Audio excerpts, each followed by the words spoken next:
ग्राम सोनपुर छोटा सा था। यह गांव अपनी सादगी और शांति के लिए जाना जाता था। यहाँ के लोग मिलनसार और मेहनती थे। गांव के बाहर एक विशाल बरगद का पेड़ था। यह पेड़ गांव की पहचान था और हर किसी के दिल में इसकी खास जगह थी। यह पेड़ सदियों पुराना था। इसके तने मोटे और जड़ें फैली हुई थीं। इसकी शाखाएं इतनी बड़ी थीं कि वे एक छतरी की तरह फैल जाती थीं। गांव वाले इसे पवित्र मानते थे। वे इसकी पूजा करते थे। हर साल यहाँ एक बड़ा मेला लगता था जिसमें दूर दूर से लोग आते थे। बच्चे इसके चारों ओर खेलते थे। वे इसकी जड़ों से लटकते और इसके नीचे छुपम छुपाई खेलते थे। यह पेड़ उनके बचपन का हिस्सा था। पर शाम ढलते ही डर का साया फैल जाता। सूरज ढलते ही पेड़ की छाया लंबी और डरावनी हो जाती थी। रात में पेड़ के नीचे जाना मना था। गांव के लोग मानते थे कि रात में यहाँ अजीब घटनाएं होती हैं। कहा जाता था यहाँ भूत रहता है। लोग कहते थे कि रात में पेड़ के पास से अजीब आवाजें आती हैं। बुजुर्गों ने डरावनी कहानियां सुनाई थी। वे कहते थे कि इस पेड़ के नीचे कई रहस्यमयी घटनाएं घटी हैं। बच्चों को चेतावनी दी जाती थी। उन्हें सख्त हिदायत दी जाती थी कि वे रात में पेड़ के पास न जाएं। पेड़ के पास कोई नहीं जाता था। रात में यह जगह पूरी तरह से सुनसान हो जाती थी। यह गांव का रहस्य था। इस पेड़ के बारे में कई कहानियां थीं, लेकिन सच्चाई कोई नहीं जानता था। गांव वाले बताते थे, रात में पेड़ के पास अजीब आवाजें आती हैं। यह आवाजें इतनी डरावनी होती थीं कि सुनने वाले की रूह कांप जाती थी। कभी किसी के रोने की आवाज आती। यह रोना इतना दर्दनाक होता था कि सुनने वाले का दिल दहल जाता था। कभी तेज हंसी सुनाई देती। यह हंसी इतनी भयानक होती थी कि सुनने वाले के रोंगटे खड़े हो जाते थे। कभी पेड़ की शाखाएं हिलती। यह हिलना इतना अजीब था कि मानो कोई अदृश्य शक्ति उन्हें हिला रही हो। क्योंकि ऐपा नहीं चल रही होती थी। यह दृश्य इतना विचित्र था कि कोई भी इसे देखकर हैरान रह जाता था। कुछ लोगों ने देखा था, पेड़ पर एक सफेद परछाई दिखाई देती है। यह परछाई इतनी धुंधली थी कि उसे साफ देख पाना मुश्किल था। सब इस परछाई ये सताए की थी। एक औरत की थी। उसकी उपस्थिति इतनी भयानक थी कि लोग उसे देखकर कांप जाते थे। उसके बाल लंबे और बिखरे हुए थे। ये बाल इतने उलझे हुए थे कि मानो सालों से किसी ने उन्हें नहीं संवारा हो। उसने सफेद साड़ी पहनी हुई थी। यह साड़ी इतनी पुरानी और फटी हुई थी कि मानो सदियों पुरानी हो। वह पेड़ पर बैठी रहती। उसकी आंखें इतनी गहरी और खाली थीं कि उनमें झांकने से डर लगता था और नीचे देखती रहती।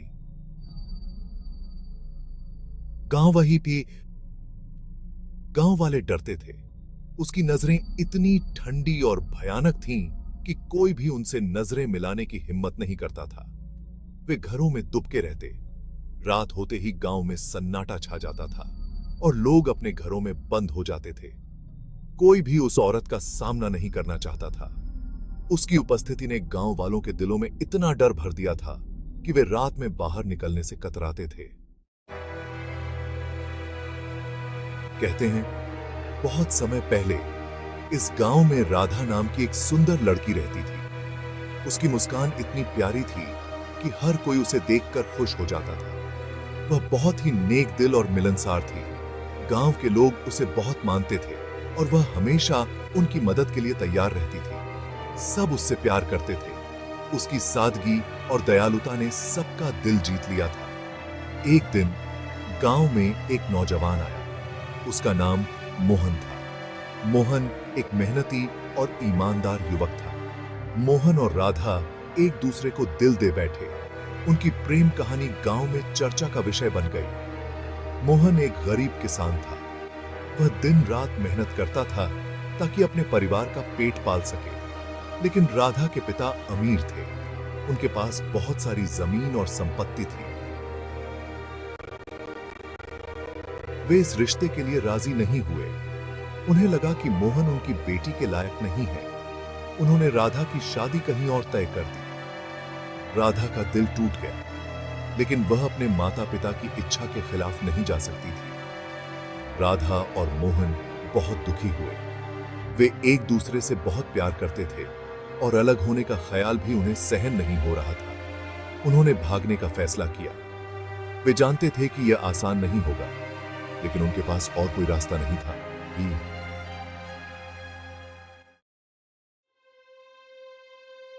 एक रात वे दोनों गांव से भाग गए। वे बरगद के पेड़ के नीचे मिले और वहां से चले गए, लेकिन उनकी खुशी ज्यादा दिन नहीं टिकी। अगले ही दिन मोहन नदी में डूब गया। राधा को खबर मिली तो उसका दिल टूट गया। वह पागल सी हो गई। वह रोते हुए बरगद के पेड़ के पास आई। उसने मोहन से वादा किया था कि वह उसके बिना नहीं जिएगी। उसने पेड़ से लिपटकर अपनी सांस रोक ली। राधा की आत्मा उस पेड़ से बंध गई। गांव वालों ने राधा को पेड़ के नीचे मृत पाया। उसने सफेद साड़ी पहनी हुई थी। उसके बाल बिखरे हुए थे। उसके चेहरे पर दर्द और बेबसी साफ झलक रही थी। तभी से उसकी आत्मा उस पेड़ पर भटकती रहती है। लोग कहते हैं राधा अपने प्रेमी मोहन का इंतजार कर रही है।